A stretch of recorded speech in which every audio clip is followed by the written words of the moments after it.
भारतीय चिंतन मानता है कि कोई भी महिला मातृ स्वरूपा है, माँ के रूप में हम किसी भी महिला की ओर देखते हैं। हम जानते हैं स्वामी विवेकानंद जब शिकागो गए तो उन्होंने पहला वाक्य जो बोला, कोई बोल सकता है? हाँ बराबर, brothers and sisters of America. तो बहन मानना या माँ मानना, इस दृष्टि से हमारा भारतीय चिंतन किसी भी महिला की ओर देखने का की हमारी दृष्टि है। और दूसरी एक बात है, वो है शक्ति स्वरूपा है, यानी महिला को शक्ति, शिव और शक्ति ऐसा हम बोलते हैं, अर्धनारीश्वर। यानी क्या?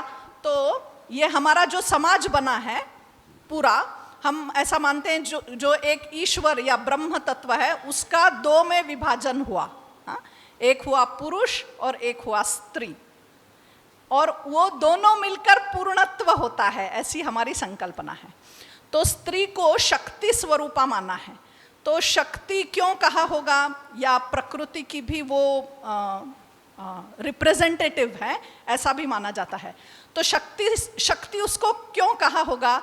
एक तो सबसे मुख्य कारण ऐसा लगता है कि उसमें सर्जन, निर्माण करने की क्षमता है, उसके कारण भी उसको शक्ति स्वरूपा।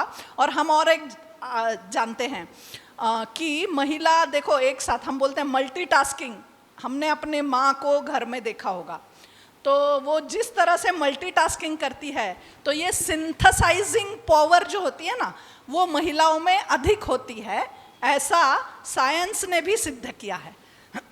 तो इस प्रकार की क्षमताएं भी महिला में ज़्यादा है। अभी महिला सशक्तिकरण की बात करें तो इसका सीधा सीधा, संस्कृत की छात्रा हूँ मैं, तो सीधा सीधा उसका अर्थ अगर ये करूँ तो सशक्तिकरण यानी जो शक्ति है उसको और बढ़ाना। हाँ, उसका एक दूसरा शब्द उपयोग में लाया जाता है सक्षमीकरण। हाँ, एम्पावरमेंट अंग्रेजी में बोलते हैं। Power, there is already power, we are not creating power in her, power is already there, है ना। स्वामी विवेकानंद के तत्व ज्ञान में क्या है?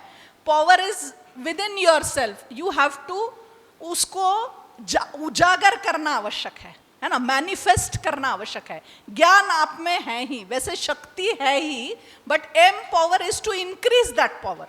सो एबिलिटीज आर ऑलरेडी देयर, क्षमताएं है ही, चाहे वो पुरुष में चाहे वो स्त्री में, क्षमता है ही, शक्ति है ही। उन क्षमताओं को, यानी देखो कुछ महिला विशेष गुण होते हैं, उदाहरण के रूप में प्रेम, वात्सल्य, हाँ, पोषण, है ना। छोटे बच्चे का पोषण संवर्धन जिस तरह से माँ करती है ना, तो वो उसमें एक विशेष गुण होता है। संवर्धन है, पोषण है, क्षमा है, सेवा है।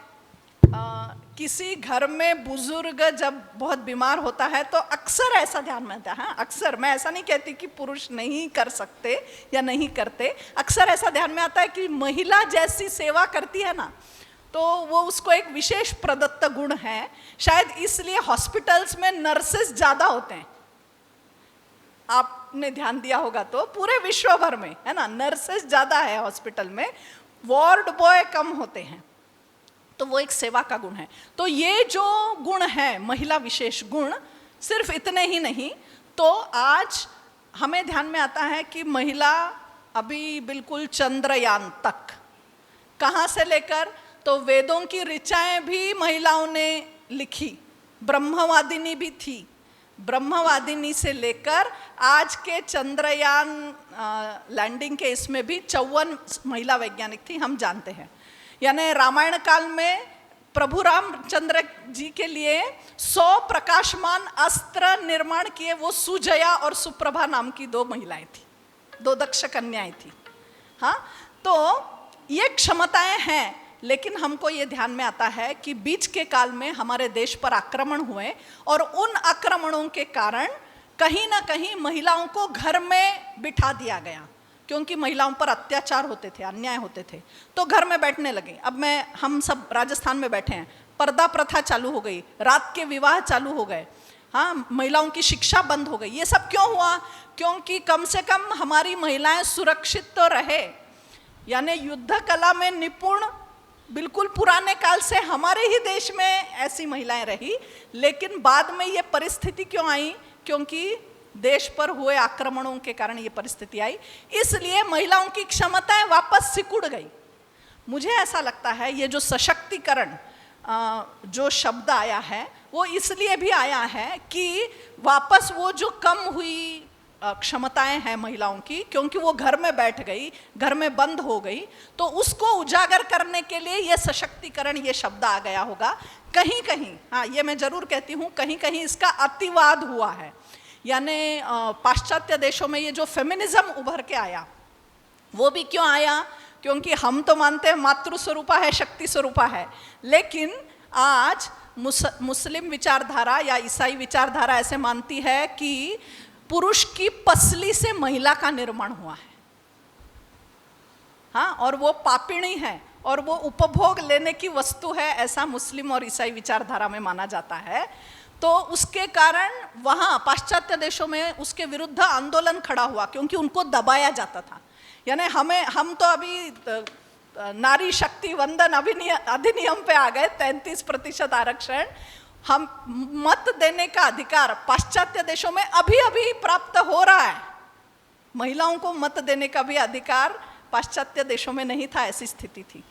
तो उसके कारण यानी कहीं वो फेमिनिज्म का भी प्रभाव है थोड़ा अपने देशों पे। उसके कारण पुरुष विरुद्ध स्त्री, हमें परिवार नहीं चाहिए, हमें बच्चे नहीं चाहिए, हमको विवाह नहीं करना है, ऐसी एक विचारधारा इस फेमिनिज्म के कारण भी भारत में उसका प्रभाव पड़ता गया। उसके कारण भी एक उच्छृंखलता, अति स्वातंत्र्य आ गया। लेकिन ये जो सशक्तिकरण शब्द है, मुझे ऐसा लगता है कि हमने उसको सकारात्मक दृष्टि से लेना चाहिए।